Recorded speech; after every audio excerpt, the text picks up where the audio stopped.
I was using this machine on a job the other day, and it gave me a couple alarms that soot in filter, high soot levels. And after about 3 alarms, it derated. I would just about swear today this is the busiest road in the country. Everything is coming by here today. But anyway, I tried a trick that I'd seen on the internet, of course. It's about anywhere from $1,200 to $1,800 for, I guess it's a rebuilt DPF for this machine. It may be a new one, but I decided to take a chance on it and take it apart. I took the DPF apart. Diesel particulate filter. It's like a catalytic converter for diesel engines. And I used a pressure washer. I took it apart. It's got a little honeycomb inside of it, just like a catalytic converter. And I took a pressure washer to it and could not get water to go through the filter as much as I tried. And finally, it broke loose and puked out a big lump of like charcoal dust. And once it started clearing some of the holes out, it cleared the rest of them out. And this went on probably 45 minutes to an hour. I needed to be somewhere the next morning early, so I wanted to get this machine running. I had 2 more jobs to do. So I cleaned and washed on it until I finally got water to pass through it pretty freely. I blew some air through it and sprayed it again, blew some more air through it, and it seemed like it was flowing real good. So I put it back on the machine at midnight, and I tried to do another regen on it. And it said exhaust temperature too high, so I'm assuming that it was the water that was still inside the DPF filter. So I let it run for a little while, long enough till I thought it would get good and hot, and then I shut it off. Never would do a regen. It just kept saying try again. It never would. Exhaust temperature too high. So the next day I got to the job and started digging, and it wouldn't do anything. It was derated. It only ran about 1,700 RPMs. And I tried one more time after I let it run for a while, and it finally went through a regen. It took about an hour, and it finally done 100% on the regen, and I got my full throttle back. That was cool. But during that same time, I couldn't get out of the machine, leave it. I had to sit in the machine the whole entire time because this joystick over here, the right-hand joystick, has got some bushings on it. I'm going to open it up and show you that here in a minute. But you have to open the cab up, get in there, and there's a bushing wallered out, and this joystick always wants to go in reverse. So if you put it in park and try to get out of it, that joystick trying to pull in reverse just kills the engine. So I had to sit in it during the whole regen process and hold that joystick forward. So when I got home, I want to open the cab up. I started last night trying to get the cab open, but I couldn't get the bucket off the machine, which brings me to here. Finally got it off, but I never take the bucket off this thing. It stays on pretty much all the time. It's got an electric pin system on it. It uses this little jack, little electric jack, and it pulls the pins up out of their pockets. Well, I couldn't get this one to go up. It wouldn't release. Now, so I've got grease, and I cleaned it real good and re-greased it and finally got them moving, but it still doesn't come up hardly as far as the other one. I've been hammering on it. It gets so far in binds. I must have rust on it. But it's surprising. When I first bought this machine, I thought it had a busted hydraulic hose, and they just used that hydraulic line as a shield for this wire. It's pretty cool. But I never got the covers off of it, and I broke that bolt off. And unless it starts rattling, I'm not even going to try to fix it. I may drill it out later or weld a nut to it and try to get it, but it's in there pretty good. This machine, as I've said before, come from a dairy farm, and everything on it was just rusted solid. But I got every bolt out except that one. So now I'm going to put this cover back on. And when I put these covers back on, I've got to raise the mast up and get the cab open. And then we'll get to the actual problem before we started all this other stuff. We throw these covers back on this pin jack, and then we'll move on to the next thing.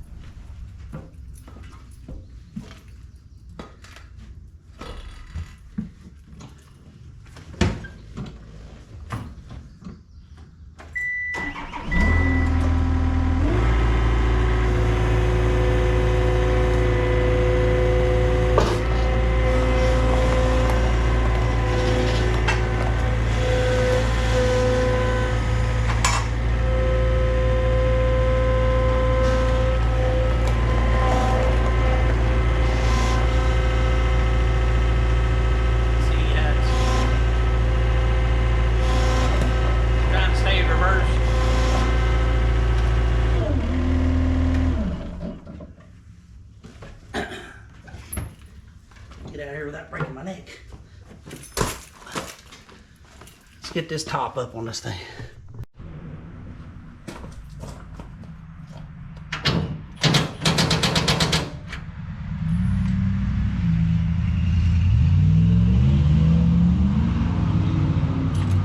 Everybody wants the hot rod.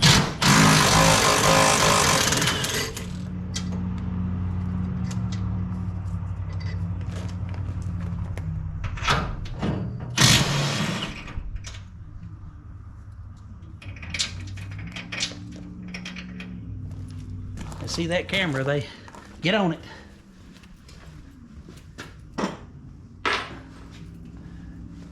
I'm just saying that. I don't know why they're doing it.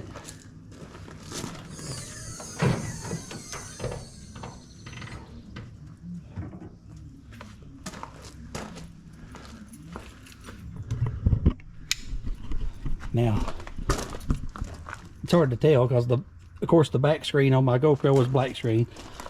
A new camera. I think GoPro just sent me a return and just thought I'd be happy with it. The spools on both of these, I guess they're bell cranks. Both of these bell cranks is leaking on the top. I gotta get kits, but I've got to take this apart. I've got to get this. This lever should be centered, but it favors reverse, and I'll show you why.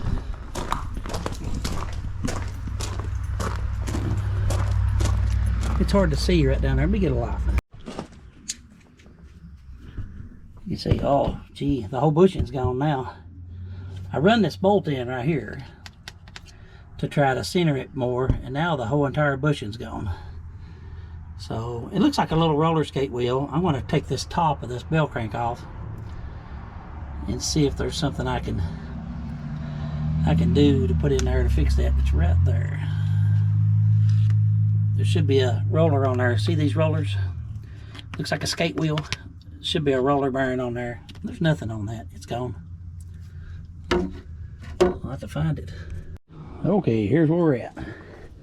I got the top, this piece, it's laying over here, with the help of the Harbor Freight, not Harbor Freight, but Tractor Supply extension ratchet. It's 1/2 inch on one side, 3/8 on the other. Andrew Camarada uses those a lot. But here's the bell crank thing, and it's supposed to have two bearings like this. Here's what's left. Just the inner races. There's also a nut under there that I have to shove back up in there before I can get it back onto this. It goes down in here like this. So I've got to come up with something that's the same diameter as these. And I'm thinking some little like go-kart or roller skate bearings will work, and I've probably got something like that. I'm gonna have to do some measuring and take a look. Okay, here's where we're at. Could not find any kind of bearing that matched. So I took some washers, put one washer on top, one washer on bottom, and split. There's supposed to be two bearings on each post. I split them to one bearing. Hopefully that'll get me by. And it can't come apart because there's a washer on top, washer on bottom. They both spin. That's a little stiff anyway, but they both spin. And where they've got washers on top and bottom, that shouldn't even fall apart. But it only has to catch, all it's trying to do is catch this bolt, which is a stop. And there's a stop on each side. And it rides that stop. It only really hits one bearing. But those are pretty common. It's 14-0920. It's just a common little, like a skate bearing. Everything I found online was a Husqvarna bandsaw guide bearing. They're not very, like $10 or something. So I'm going to order 2, 4, 6, 7, order 8 of them. This will do me through the week anyway for a couple days till I can get my bearings back on here. I got to order a kit anyway that to replace these. Underneath here is a spool, and this is your pump, your front and back, which is, it does your left and right side. And that spool that's underneath this shaft has got a little kit in it that's leaking. If you can see down in there, there's oil everywhere, oil all over the top of the thing on front and back. big puddles of oil running down the backside. I thought it had a rear main, but the oil is on this side of the cover, so it's everywhere. So it's losing hydraulic oil. And when I get my bearings in, hopefully I'll have my kits in to rebuild the top end of this. All this crap has to come off, and be able to put seals in it, hopefully get my oil leak stopped. I've already replaced all the seals in these drive motors and their flat face couplers. Let's try to get this thrown back on here and see what happens. Of course, 2 bearings is better than 1, but one's what I've got on each side now. That's our bearing right there. It's sitting dead center on the pin, but I've got to run that adjustment pin back in because I run it way out whenever I was missing the bearing trying to get it to hold in place. So I guess what I need to do is find a 15mm wrench, loosen this jam nut. Then I've got this, I think it's a 7mm. Yeah, 7 is going to run it back even with the other side, because now it's holding pressure. I can't see anything. It's still got pressure on it.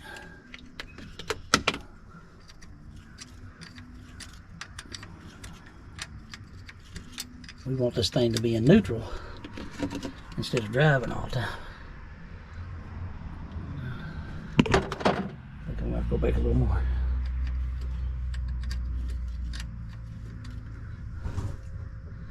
Go back quite a bit according to that side.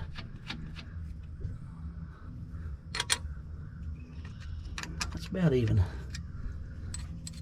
right there. Now I've got to start it up and try it.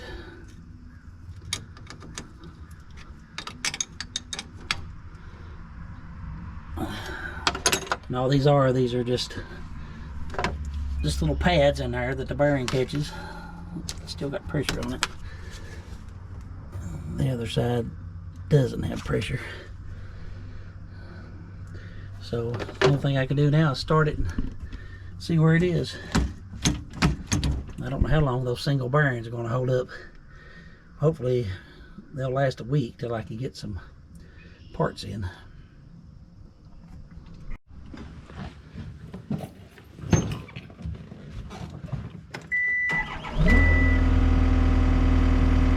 Neutral. The stick's not trying to drive.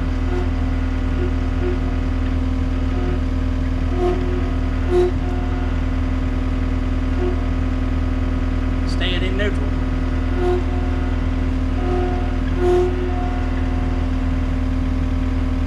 It ain't springing back like it's supposed to, but it will stay in neutral.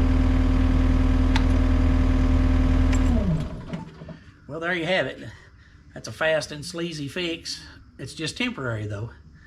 But those little bearings apparently are really common, so I'm going to get a pack of those. I'm going to replace them all. 2, 4, there's 8 of them all together. And I can't remember the number, but I'll figure it out. Well, that's all I got for you guys. Please everybody subscribe, like, share, comment. We'd like to hear what you have to say. And stay clean, everybody.